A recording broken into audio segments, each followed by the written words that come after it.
right, good day, everybody. This is Z Marcel Pertut, and welcome to another edition of the Fighting Peaches.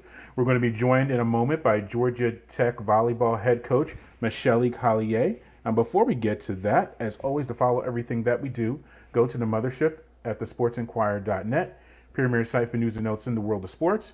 You can also go to our social media platforms on Twitter/X, Instagram, and Facebook. Make sure you like, share, and subscribe to our audio and video hosts, including YouTube, SoundCloud, Spotify, and more. Yeah, just keep track of everything that we have going on our respective platforms, and we will really appreciate if you do that. As I mentioned, we're going to be joined by Georgia Tech volleyball head coach Michelle Collier in a few moments as the team prepares for its West Coast trip in ACC play to visit Cal and Stanford. We'll be back in a moment. All right, and we are back and now joined by Georgia Tech volleyball head coach Michelle Collier. Michelle, thank you for joining us. I was just saying off camera, you've had some long matches, two five setters against Duke and North Carolina, and now you're heading across the country.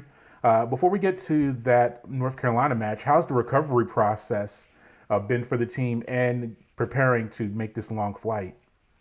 Yeah, no, I mean, I think we're going a day early than we usually go for our normal road trips. So that is something that we were able to adjust. Just give ourselves a little extra day to get used to the time change. Our times over there will be pretty late here.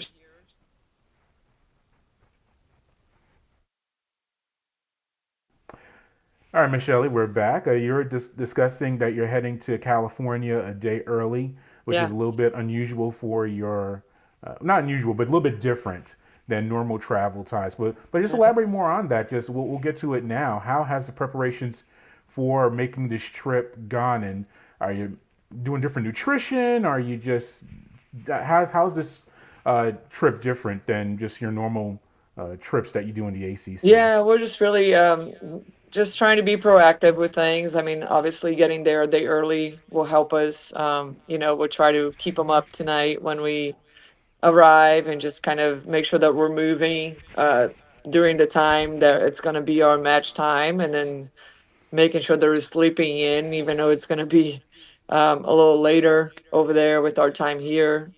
Make sure they stay in bed until a certain time, just trying to get as close as possible to a schedule over there. But we've gotten compression socks for the long plane ride, and we provided them some extra meals the days before the trip here to make sure that they're focusing on nutrition and sleep and rest as much as possible around school and training and the things that we got to continue to do to keep getting better.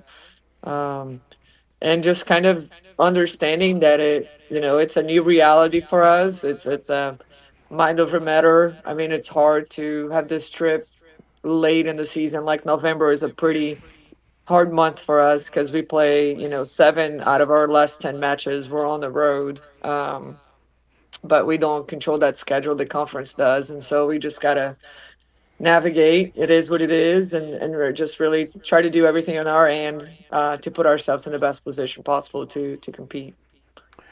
Yeah, and we'll get to Cal specifically and a little bit of Stanford and later on. But let's get to that match against North Carolina. You're up 2-0, 2 sets to none. They made a big comeback. It was even 8-8 in the fifth set.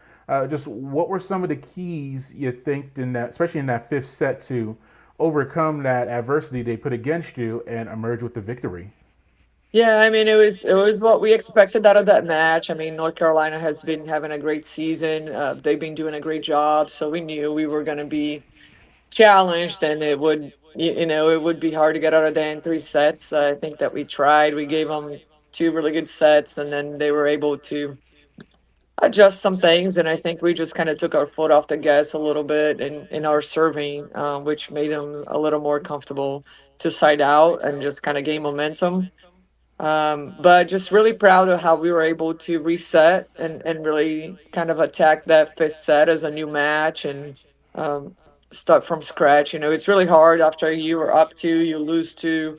But we wanted a chance to really start strong, and we did. We started out 3-0, I think, that fifth game, and From there, we were able to just manage, and they fought back, they made the game close again, and we just kind of stayed focused on next play, um, and really giving ourselves a chance to win points, and just really proud of the fight. Yeah, and looking at your top contributors, just over Bianca, Tamara, DeAndre, even Sophia, those players, and they had strong kills, and Sophia had another double-digit dig effort. You have a veteran squad. These are players that have played, and Sophia has played 100 collegiate matches. How beneficial is that when you are in those type of situations in a fifth set that has back and forth, having those veterans on the floor? How beneficial is that for you as a head coach? Yeah, no, very beneficial. I think that we have an understanding that our level is competitive, and there is going to be no easy match. There is going to be no easy points, and we just got to prepare ourselves for just kind of the grind that every point is going to be, and I think that when you have players that understand and embrace that, it becomes a little bit easier to attack it, and respond to it. So just very proud of our upperclassmen and them finding ways to stay in there and keep us in matches, and make us be walking out of a lot of these matches with a win, where the details were very small and we didn't have momentum on our side, or we weren't playing our best, or we're navigating injuries. Like there's a lot of things we're having to battle this season, but our team is staying focused and finding ways to win, and collectively I think we know that we're going to do whatever it takes, and they trust us and we trust them, and we just keep finding ways. Yeah, and you started conference play 1-3, and now you're on an 8-match winning streak in ACC play, and you put yourself right in the top four of the standings and outside shot of contending for a top of the conference. How things shake out. What's been the difference in this 8-match winning streak as opposed to that slow start in conference play? Yeah, no, it was a rough time over there. It was a coincidence of injuries, and then a really strong part of our schedule. I mean, we played three top 10 teams out of our first four matches, um, not being full force. And so it just kind of took a toll on us a little bit. But, it also showed us a lot of the things that we needed to get better at, exposed us to a lot of things that we needed to continue to focus on and get better. And I think that our team stayed, level headed with what we needed to do. And just kind of staying focused on our side and us needing to be better, and getting to work and practice, and preparing ourselves for the next opponent and the next opponent, um, and just battling through these other few matches. I think we've had three or four 5-set matches, maybe three out of those eight that we won, and um, it's just it's hard. It is competitive, and it's tiring, and so just really impressed with how they're responding, and how locked in they're staying, through the journey of our conference schedule. Yeah, you're 5-1 in 5-set matches, which is a really remarkable record. Yeah, what do you attribute that to? You touched on it a little bit with the maturity of the players, and I gotta give credit, I guess, to your conditioning staff too and the players Mhm. to be no. That's 5 out of 6 5-set matches Yeah. victories is that's the difference between top half of the conference and bottom half. So how's Yes. that? Well, what's been some of the factors with that being so successful in these lengthy matches? Yeah, and we understand that margin are small. The margin is very small, and we really challenge our players to operate at a at their limit a lot of times, and we're just grateful that they buy into it. Um, they like winning, and they want to win, and they want to fight for this program and fight for each other. And that's, you make plays when you need to make plays, and you turn those matches into your favor. So we just have kids that are fighting. They're fighting for points. They're making plays.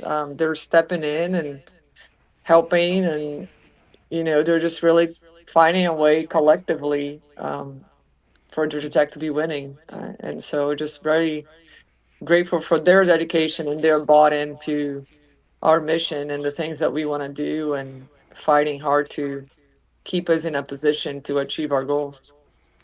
And now you head to Cal and Stanford and the Northern California trip. Stanford is a match that has been circled, I'm sure, around the volleyball nation. Two top 20 programs, two very strong programs. But you have Cal as well, a team that's had success at times over the years. Six-match losing streak. They're having their struggles, but still have Maggie Lee, top 10 in conference, points per set, a strong offensive player. What about the Golden Bears? Just what you've seen from them, and what will you have to do well to emerge with a victory? Yeah, they've been right there with a lot of really good teams, and they're playing everybody really hard. I think they have had some great moments, and there's a new coach there, and I'm sure she's working on adopting her culture and her style of play, and obviously those things always take a little bit of time, but it's a team that's fighting and competing, um, and really don't, they haven't taken their foot off the gas here, and they really want to continue to get better and to build into what they believe their program is going to be in the future. Um, so we respect that a lot. We understand what it's like to be in those situations, and you know how dangerous those teams are. We always expect the best out of our opponents. Cal has shown some really great moments and some great things, and so that's what we're expecting of them in that match. And we're really going to have to be locked in and make sure that we're doing the right things to give ourselves a chance to compete with them. And it's exciting too because this is for a new set of opponents. I don't think in your you've played in Provo. We've talked about that before in Yeah. Utah with BYU. You played at Long Beach, so you've had Southern California. I don't think you ever played in Northern California for at least at Georgia Tech. What's that like? I mean, I know it's you talk about the travels and the adjustments, but there's gonna be a new set of eyes on you and you in the program. That has to be a pretty cool opportunity to be up there, and maybe some alumni or maybe some Georgia Tech fans in that area can see the team in person. Yeah, no, I think it's just a great, again, California has great volleyball, great tradition of great players. And, I think it's just a really good experience for us to be able to compete against teams from there. We know that every team from California is well rounded, and they have, they just play good volleyball, clean volleyball. Um, so that will be good. And for our players to get to know different side of the country, different style, and continue to just kind of make the most out of this experience. I think it's a really unique opportunity for us to be out there, and we're hoping we can make the most out of it. Any road trip plans? Gonna go to Alcatraz or go to the any Northern California? Because you do have a day off in between matches. Any? Because you're out there. You may as well do something while you're Yeah, there. Have you thought about that? Because when you go to Florida, I know y'all like to go to the beach. And have the equivalent of that in California yet?